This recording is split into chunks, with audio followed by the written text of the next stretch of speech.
Hey, it's been a while.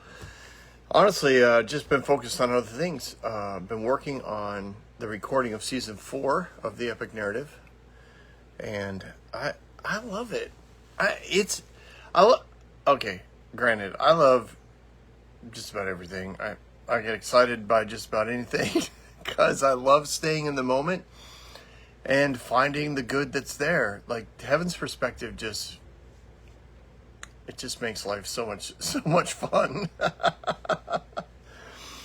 That being said, season 4, we're looking through the last 3 books of the law, the Torah, and I've said it to many people. Like it's weird because I could have just jumped after Exodus. I could have went to Joshua. There's really not a lot of stories in those last 3 books. There's a few really good ones. Oh, you're going to love Balaam. Oh, I'm going to go off on that story. So good. Okay, sorry. But one of the things that made me do it was in my conversations with the Lord, because I did wonder if I should do it. And my wife was the same way. She goes, I don't get why you're going to do that. It's not, teachers do the law, like not storytellers. But what got me was Jesus had used the Torah to explain to people how good his Father was. And I was like, I want to do this. So I did. I did. I think you're going to enjoy it. You're going to enjoy it from the sense that I think it will give you that new perspective on the law that you'll be like, oh my word, this is actually a life-giving thing. And I'll give you an example. Leviticus, 20. Leviticus 20, 21. Very close to those numbers. I think it's 21. Leviticus 21.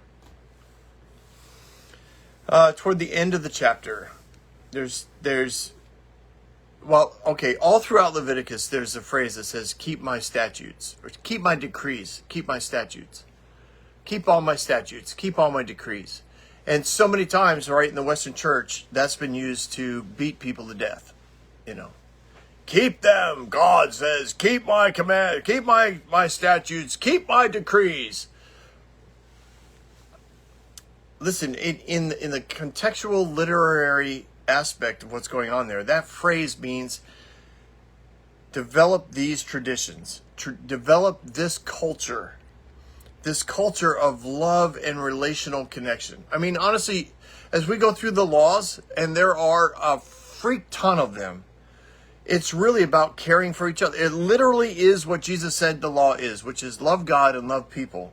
I know he said it in more detail, but that's really what God keeps saying. And when he says, keep my decrees or keep my statutes, keep all of them, listen to my decrees, obey my decrees, he's not talking about the rules that preceded or precede before or after. He's saying, this is the culture. Love God and love people. That's what I want you to do. Create the new tradition. Don't get stuck in the traditions of Egypt, which you know very well because you've been there for hundreds of years, or the traditions of Canaan, which is where you're going, which brings up another whole thing that we go into over and over and over again. The Lord talks about how to influence the nation, not how to wipe it out through genocide. Oh my word. I don't know why Moses and Joshua suddenly thought that was a good idea, but it's really clear to me that God never intended that. That was a decision that that leadership decided on. Anyways, sorry, my thoughts are scattered. I'm trying to get there. The last verse ish. I'm pretty sure it's the last verse of chapter 21 says, be ye holy, for I, the Lord your God, have made you holy. And I just got hung up on that verse because you go through this whole chapter of rules. and we go through them, and a lot of them just make sense. If you're going to change the paradigm of a culture from slaves to sons, like you gotta help people understand how love behaves. But you also basically say, if you love God, you won't need the rules because this is how love behaves. But here is the thing. God's like, but I'm the one who makes you holy. You can keep all the rules. That does not make you holy. You can change your traditions. That does not make you holy. I make you holy because I made you holy.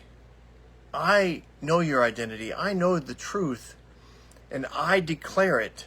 You are holy. It's like when Jesus says, you have a new nature. You have the mind of Christ. You have the ability to do miracles, greater miracles than I did. You are lovers of God. Like, these are declarations of fact from God's perspective.